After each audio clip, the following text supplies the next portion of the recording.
Comment dit-on « je ne supporte pas cette douleur » en anglais? Je ne supporte pas cette douleur. Beaucoup de francophones traduisent littéralement et disent « I don't support » pour dire « je ne supporte pas ». Même si les anglophones vont comprendre l'idée, mais ce n'est pas correct.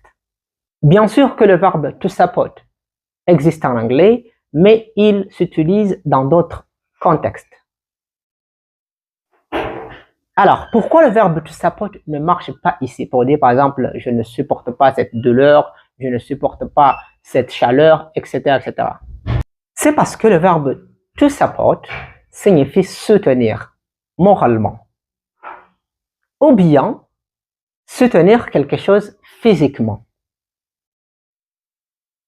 Par exemple, pour dire que je ne soutiens pas ton équipe. Par exemple, ici c'est soutenir moralement. Donc là, on peut utiliser le verbe to support.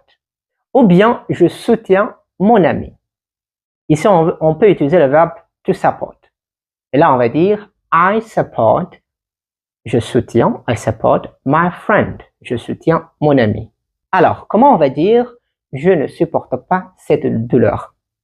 En anglais, pour dire que vous ne supportez pas une douleur, vous ne tolérez pas la douleur, le bruit par exemple, ou bien une situation désagréable, en anglais, on utilise l'expression I can't stand. I can't stand. C'est-à-dire que ici, vous allez tout simplement apprendre ça par cœur. I can't stand. Je ne supporte pas. On va pas dire I don't support pour supporter une douleur. OK? Alors, comment on va dire par exemple je ne supporte pas cette douleur. Je ne supporte pas cette douleur. On a dit que je ne supporte pas, on va dire I can't stand. I can't stand. Donc, je ne supporte pas cette douleur.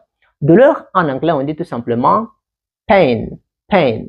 Donc là, on va dire I can't stand this pain. I can't stand this pain. Je ne supporte pas cette douleur. Alors, comment on va dire par exemple je ne supporte pas cette odeur. Je ne supporte pas cette odeur. Odeur en anglais, on dit smell. Smell. Donc, je ne supporte pas I can't stand. I can't stand this smell. I can't stand this smell. I can't stand this smell. Alors, comment on va dire je ne supporte pas cette chaleur? Je ne supporte pas cette chaleur. Chaleur en anglais on dit heat. Heat. OK? Donc, je ne supporte pas I can't stand. I can't stand cette chaleur, this heat. I can't stand this heat. Vous voyez, c'est très facile. Alors, maintenant, comment on va dire je ne te supporte pas? Je ne te supporte pas parce que tu es peut-être méchant envers moi. Donc, je ne te supporte pas. En anglais, on va pas dire I don't support you. On va dire tout simplement I can't stand you. Je ne te supporte pas. Mais si, pour dire je ne te soutiens pas, là, on peut utiliser le verbe to support. On peut dire par exemple I don't support you. Voilà, je ne te soutiens pas. Mais pour dire que je ne te supporte pas, peut-être à cause de tes comportements, là, on va dire I can't stand you. I can't stand you. Je ne te supporte pas. I can't stand you. Alors, si vous avez bien compris, comment on va dire il ne supporte pas son patron? Il ne supporte pas son patron. Comment on va dire ceci en anglais? Dites-moi en commentaire. Et si vous voulez vraiment apprendre l'anglais facilement, allez vous inscrire sur notre site web. Alors, je vais vous montrer comment ça marche pour apprendre l'anglais avec Ilias. So, let's go! Vous allez d'abord cliquer Anglais avec Ilias, le lien est en commentaire. Donc, si c'est votre première visite, vous allez cliquer sur S'inscrire ici. Voilà.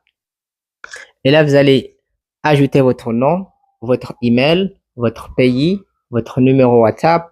Vous allez choisir votre formule si vous êtes débutant ou bien intermédiaire. Vous allez ajouter votre mot de passe, confirmer le mot de passe. Et là, vous allez cliquer sur s'inscrire. Voilà. Une fois que vous aurez renseigné vos informations, comme votre nom et votre adresse email, etc., et que vous aurez terminé l'inscription, vous serez automatiquement redirigé vers votre compte sur l'application. Comme vous pouvez le voir ici, vous aurez accès à plusieurs contenus, les leçons, des dialogues, des livres, voilà. Alors, comment cela fonctionne? Lorsque vous aurez une leçon, vous la suivez attentivement, puis une fois la leçon terminée, vous pouvez cliquer en bas pour accéder aux exercices. Les exercices ne sont pas corrigés automatiquement. Ils sont corrigés personnellement par moi. En effet, je vous poserai des questions, je vous demanderai parfois des réponses par écrit ou à l'oral. Je prendrai le temps d'écouter et de corriger chaque exercice individuellement. Ce système permet à l'étudiant d'apprendre l'anglais de manière efficace et progressive, peu importe l'endroit où il se trouve et le moment qu'il choisit. Nous proposerons plusieurs leçons, notamment pour les débutants, ainsi que d'autres niveaux. Alors, si vous souhaitez vraiment apprendre l'anglais, inscrivez-vous dès maintenant